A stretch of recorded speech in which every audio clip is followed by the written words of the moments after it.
Salam, salam jumpa kembali bersama dengan saya Pendeta Rustam Gultom. Saya mau kesaksian tentang bagaimana saya masuk menjadi pengikut Kristus. Dulu saya bukan orang yang mengasihi Kristus. Kalau dikatakan yang membenci Kristus, betul. Saya pembenci Kristus dahulu.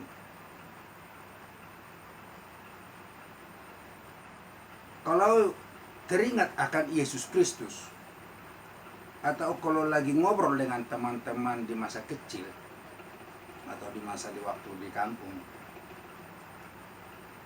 kalau teringat akan Yesus atau ngobrol dengan Yesus atau ada pujian lagu dengan tentang Yesus, aku tidak suka. Dengan teman-teman orang Kristen, saya nggak benci karena saya bergaul, ya mereka lah teman-teman kami. Bahkan kalau di saat Natal pun kadang kami ikut kalau malam-malam. Dan kalau tahun baru kami tunggu itu pergantian tahun. Kami yang pergi ke rumah-rumah keluarga orang Kristen dan makan kue di sana. Kalau dalam hal bergaul tidak masalah bagi saya. Tetapi kalau dikatakan mengenai Yesus menjadi Tuhan, itu menjadi masalah. Karena bagi saya itu bukan Tuhan, tetapi seorang nabi. Saudaraku, saya masuknya menjadi orang Kristen tanpa diatur-atur dan tanpa ada yang mengatur. Waktu itu saya bekerja di perusahaan PT Diat Helm Indonesia di kawasan industri Pulau Gadung, dan saya di sana sebagai maintenance. Saat itu sehabis kami bekerja, ada teman saya 2 orang, kami jalan bertiga. Ya puji Tuhan, nggak diduga-duga saat ini satu dari mereka menjadi keluarga dekat kami, bahkan helaku. Sampai sekarang saya hormat dengan dia, sekalipun hela, saya anggap dia sebagai amang saya yang membawa saya ke dalam Kristus. Namanya, maaf, mengatur pakpahan dari Pangaribuan. Dan waktu itu ada teman kami satu lagi orang Polres. Kami berjalan 3 sehabis tutup bekerja. Nah, waktu itu kami mau menuju cuci tangan, dan orang Polres ini bilang, hari ini kita ada kebaktian ya Pak, katanya sama Papahan ini. Papahan bilang iya. Lalu saya berpikir, apa itu kebaktian? Nah, sering kata kebaktian ini saya dengarkan di perusahaan ini, tapi saya nggak mengerti apa itu kebaktian. Lalu saya bertanya, apa itu kebaktian lain? Saya bilang sama Amang Papahan ini. Dia diam. Belakangan baru saya tahu kalau beliau itu diam karena heran dengan saya, masa tidak tahu kebaktian. Sungguh saya memang bertanya karena saya nggak tahu. Lalu saat beliau diam, dalam benak saya ada sesuatu organisasi di sini yang saya tidak mengerti, yang saya tidak tahu. Sedangkan saya di perusahaan ini adalah salah satu orang yang dipakai.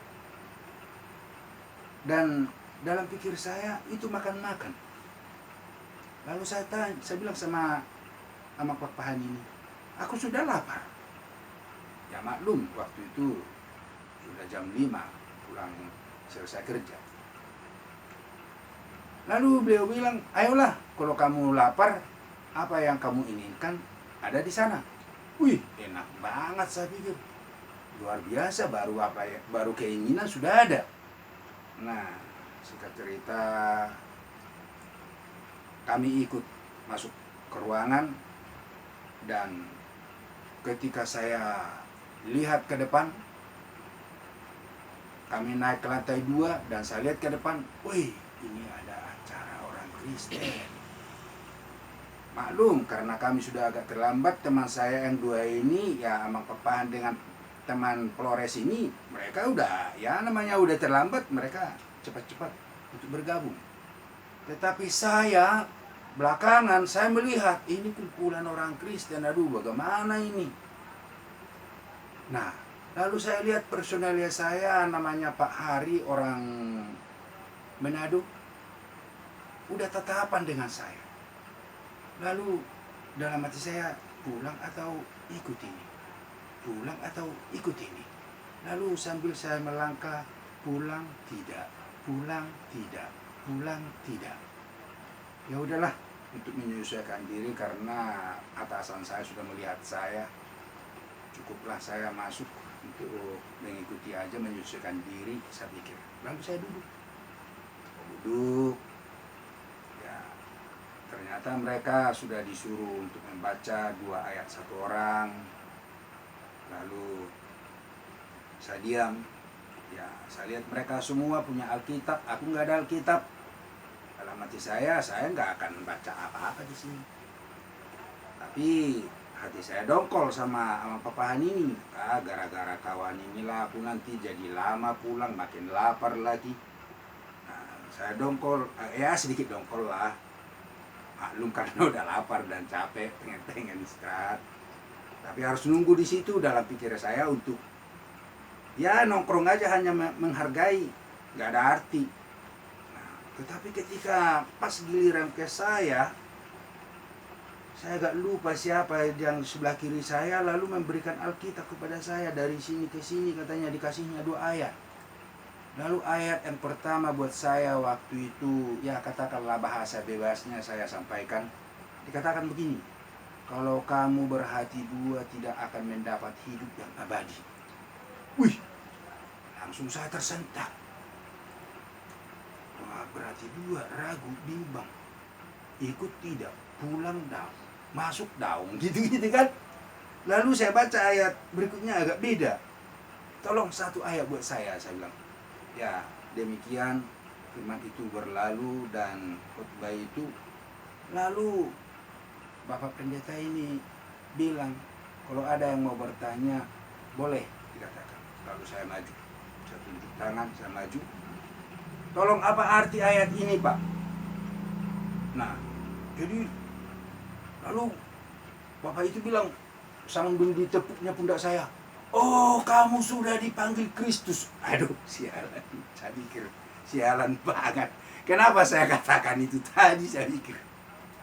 Lalu jangan sia-siakan ini kesempatan baut, dan seterusnya. Aduh, makin gak enak hati saya. Kenapa tadi saya sampaikan itu? Kenapa saya maju tadi bertanya, saya pikir. Saya, ya namanya udah di depan, diam aja saya. Nah, saya habis itu pulang. Saya pulang diantar sama atasan saya ini, personelnya saya, Pak Hari ini, diantar sampai ke rumah.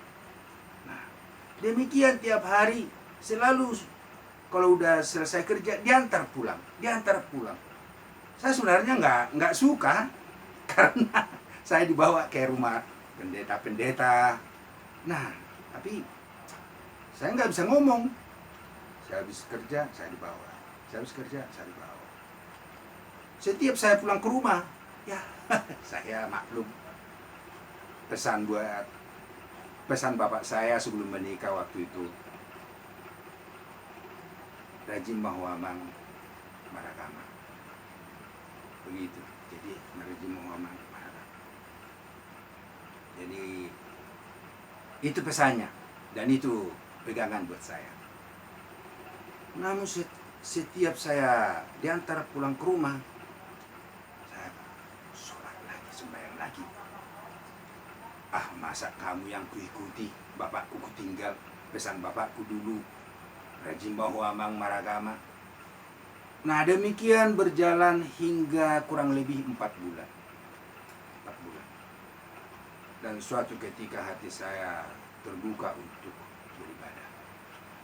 Saya ibadah di gereja Pentakosta, dulunya ada di Mayasari, di bawah tower-tower itu depan PKN, yang dulu banyak di situ besi-besi tua. Saya ikut di situ.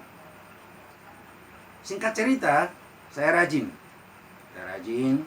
dan akhirnya saya rindu. Lalu dalam kerinduan saya, karena saya anak muda dan tinggal dengan adik saya, sekarang sudah almarhum Benar Bukton. Dia sempat pengawas sekolah. Nah, dia tinggal bersama dengan saya. Jadi kalau saya Sabtu Minggu itu lembur, Senin kerja.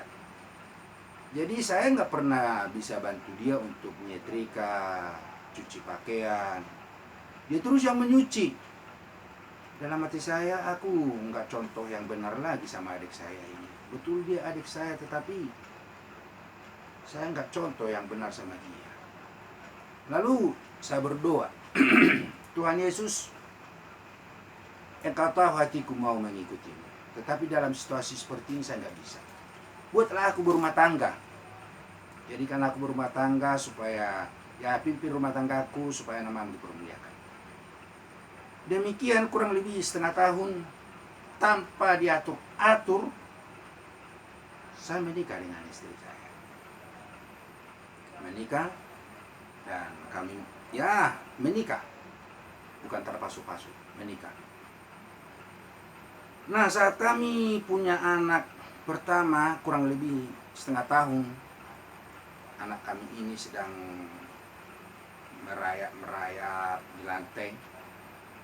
Kami ada tamu waktu itu, marga Tapu Bolon dengan berenya, sedang ngobrol dengan mereka. Tiba-tiba ada petir. Oh, takut sekali. Dari lantai rumah itu saya lihat ada sesuatu yang keluar sebesar tampa. Dalamnya putih bersih, luarnya merah, baru yang kuning. Keluar dari lantai, lalu keluar dari jendela. Takut sekali. Anehnya tamu kami ini, si Tapu Bolon ini nggak takut. Biasa-biasa aja. Kalau kami udah ketakutan banget. Lalu saya pikir, Tuhan, kenapa ini seperti ini? Dan memang saudaraku, durian sebesar, besarlah di depan rumah itu tumbang. Copot dari batangnya. Tinggal ada mungkin 1 meter itu batangnya itu, tinggal dengan akar-akarnya. Batangnya itu copot. Ngeri. Nah, jadi lalu saya pikir, aduh Tuhan, kenapa ini seperti ini? Dosa apa aku, Tuhan? Apa dosa saya? Ya maklum, istri saya udah operasi, melahirkan anak pertama itu operasi. Operasi pertama waktu itu karena nggak pengalaman, operasi di rumah sakit UKI. Habis tanah ku jual, habis harta kami gitu. Nah, dan istri saya itu kurang tahu saya merawatnya. Nah, singkat cerita, udah keadaan habis, harta habis, sekarang mau nyawa. Saya pikir, aduh kenapa ini Tuhan? Dosa apa aku, Tuhan? Saya koreksi dosa saya. Semua orang berdosa, saudaraku, tetapi dosa yang pantas untuk membuat kami mati itu apa gitu? Saya koreksi diri saya, enggak saya temukan. Saya koreksi bapak saya almarhum. Bapak saya itu orang baik, kakek saya juga orang baik. Aduh, enggak saya temukan. Kenapa ini kok jadi begini? Mau harta, mau habis harta, mau nyawa, dosa apa Tuhan? Lalu saya mau tanya istri saya, dosa apa kira-kira? Ketika saya mau bertanya sama istri saya, hati saya ada yang menegur begitu. Lalu dikatakan begini, jangan tanya dulu istrimu, tapi koreksi dulu dirimu. Nah, balik lagi saya koreksi diri di hadapan Tuhan. Kenapa Tuhan? Dosa apa Tuhan? Lalu saya teringat dengan doa saya itu, saudara. Buat saya berumah tangga, pimpin rumah tangga saya. Lalu Tuhan ingatkan, itu omongan saya itu, janji saya itu. Dan Tuhan bertanya, dulu kamu berdoa, sekarang kamu di mana? Aduh, Tuhan, betul Tuhan, saya pikir, betul Tuhan, maaf Tuhan, aku minta ampun, aku sudah salah. Yang dulunya Tuhan itu seram bagi saya, menakutkan bagi saya. Tapi setelah saya temukan itu penyebabnya, lalu saya lihat, oh betapa baiknya Engkau Tuhan, hidup dan mati ada di tangan-Mu. Bagaimana kalau Engkau mematikan saya, enggak ada bisa ngomong apa-apa. Tetapi Engkau baik, masih Engkau berikan kami hidup. Aku mau datang Tuhan, aku mau datang. Aku berdoa, ampuni saya Tuhan yang lupa akan janji saya. Sekarang aku mau datang, saya bilang. Nah, lalu saya bilang sama istri saya, "Mah, kita harus jadi Kristen." "Kenapa begitu Pak?" katanya. "Ya, ini bukan karena manusia, bukan karena kamu, bukan karena siapa-siapa, tapi karena Tuhan." Nah, lalu istri saya diam, dan singkat cerita, kejadian itu hari Minggu. Hari Kamis saya ke gereja HKBP Jantung, dan hari Minggunya itu langsung saya dibaptis, dididik, langsung saya dididik. Memang waktu itu Amang Porhanger bilang, kalau nggak salah Nababan mungkin dulu, memang pendeta kita Pak Tapu Bolon atau apa ya, kurang sehat dikatakan. Tetapi saya sudah siap membaptis Amang. Datanglah hari Minggu dikatakan. Ya dikatakan begini, ya baguslah, nggak apa-apa Amang, boleh. Nah, tapi ini bulan Januari, nanti ada padidion di bulan Opat katanya. Lalu apa agama saya Amang? Bagaimana saya berdoa Amang? Saya bilang, ya berdoa aja lah, seperti biasa, nggak apa-apa. Aduh, bukan begitu. Kalau saya sudah dibaptis, sudah dididik, ya sudah ada hubungan saya dengan Tuhan. Tapi sebelum dididik, jangan aku bunga kudoh Tuhan marguling-guling piau di sini. Jangan aku bunga kudoh Tuhan Allah sudah dididik di piau itu. Waduh, dikatakan nanti memang Amang, ya lupa saya, Amang Tapu Bolon atau siapa pendetanya waktu itu kurang sehat. Tetapi datanglah hari Minggu, aku sudah siap membaptis mendidik Amang katanya. Coba hafalah dulu nih, Hata Porsiaon. Begitu, oh karena Hata Porsiaon, anak-anak juga saya sudah hafal, Aporsia, Debata Jehovah, dan seterusnya. Ya, lalu saya bilang, ya seperti itu Amang ya. Nah, oh udah bagus itu, datanglah hari Minggu dikatakan. Nah, akhirnya hari Minggu itu saya dibaptis. Hari Minggu itu terdidik. Bagi saya tiada hari, sejak terdidik, tiada hari tanpa baca Alkitab. Tiada hari tanpa baca Alkitab. Mau pokoknya masak nasi pun, karena istri saya masih kurang sehat waktu itu, saya baca Alkitab.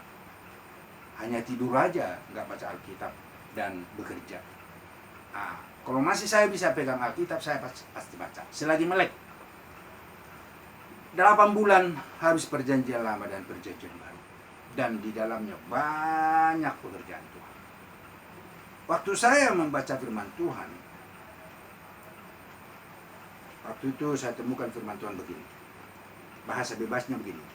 Bukan kamu yang memilih aku, akulah yang memilih kamu. Saya melompat. Nah, saya baca lagi hari-hari berikutnya. Aku akan menyatakan diriku kepada orang yang kupanggil. Waduh, bagaimana ini Tuhan? Kok Tuhan berfirman di sini, Tuhan menyatakan dirinya kepada orang yang Dia kasihi, kepada orang yang Dia panggil. Kalau Tuhan menyatakan diri, itu sudah kiamat saya pikir. Tetapi bagaimana Tuhan menggenapi firman ini? Nah, saya bertanya. Lalu dalam hati saya ada beberapa kata-kata begini. Aku menyatakan diriku kepada orang yang kukasihi itu dengan beragam cara. Dengan hambaku, dengan firman, dengan foto atau gambar, dengan mimpi. Ketika dikatakan dalam hati saya dengan mimpi, saya teringat dengan mimpi saya ketika masih anak muda. Dulu saya sudah bermimpi. melihat Tuhan Yesus. Lalu saya dengan hati menyesal. Ternyata dulu saya sudah Tuhan panggil, kenapa saya nggak datang Tuhan? Kenapa saya nggak datang pada saat dipanggil Tuhan? Ya, saya tidak tahu kalau itu sudah Tuhan panggil, saya pikir. Lalu saya berdoa, Tuhan ampuni saya, ternyata waktu saya masih muda Engkau telah panggil saya. Ampuni saya Tuhan. Saya percaya sebenarnya kalau kedatanganku ini adalah karena panggilan-Mu.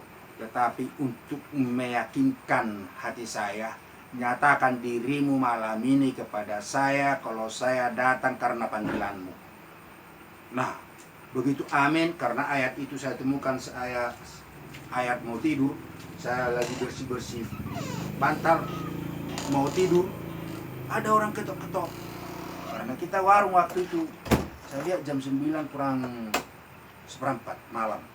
Oh, masih bisa dilayani, saya pikir, karena batas bagi kami ada jam 9. Saya buka. Lalu, ya mereka 2 orang. Lalu mereka bertanya, mau nanya Pak. Ditanyalah alamat seseorang. Lalu saya bilang, ada apa sama Bapak itu? Bapak itu memesan ini, dikatakan ditariklah gambar Kristus yang dari batu-batu itu, yang dari semen warna kuning, warna emas itu. Nah, ditariklah gambar itu dari karung. Bapak itu memesan ini katanya. Oh, lalu kepala seperti besar. Nah, lalu saya pikir, wah, barusan saya berdoa, ini sudah datang. Nah, lalu supaya mantap hati saya, siapa itu saya bilang? Diam, mereka diam. Jangan takut, siapa itu saya bilang? Yesus juru selamat manusia. Nah, apa agamamu? Kristen. Wah, kau saudaraku. Salam, kau saudaraku, saya salam mereka. Akhirnya, ya. Lalu bagaimana sekarang? Saya katakan, apa masih diantar atau pulang atau bagaimana? Karena ini kelurahan ini, yang kelurahan yang Bapak tuju itu satu kelurahan lagi, beda. RT RW sama, beda kelurahan seperti itu gitu. Lalu mereka bilang, ya udahlah Pak, ini sudah malam, kami pulang aja.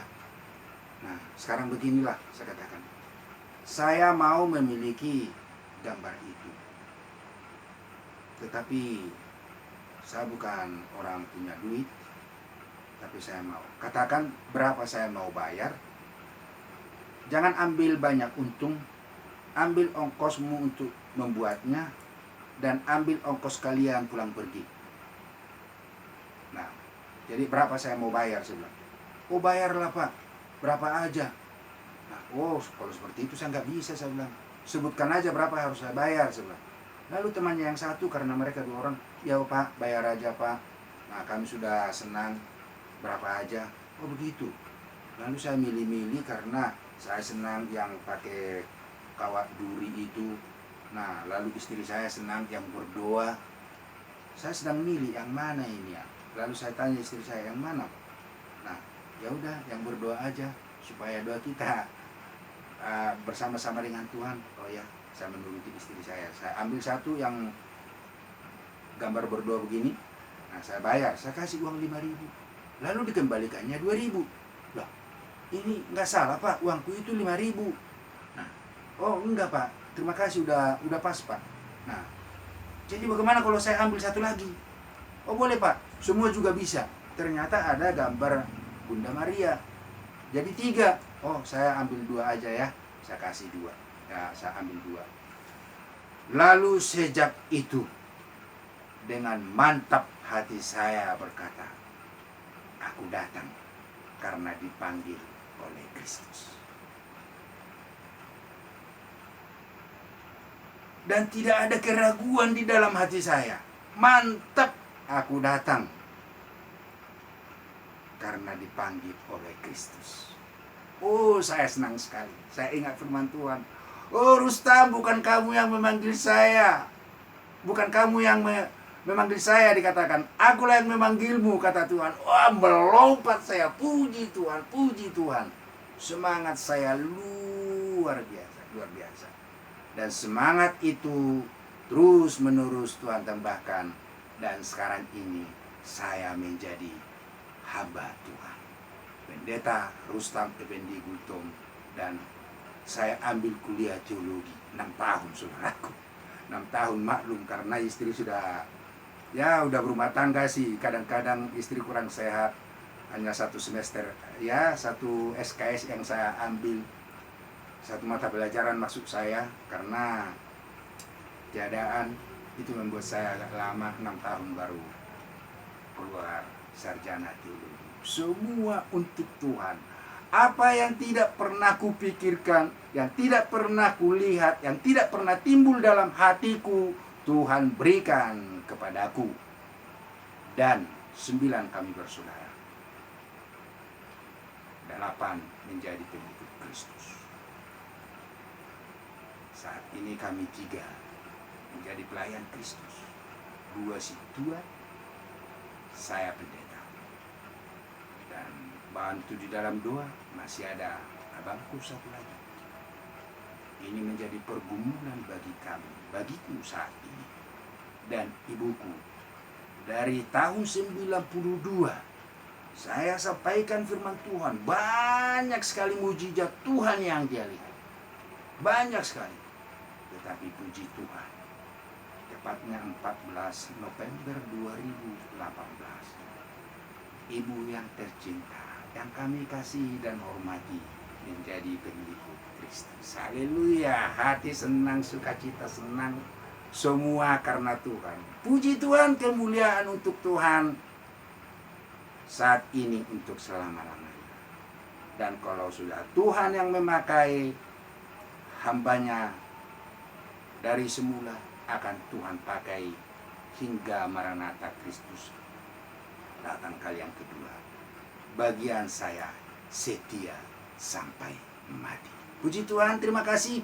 Semoga kesaksian saya ini menjadi berkat bagi kita semua yang mendengarkannya. Shalom. Amin.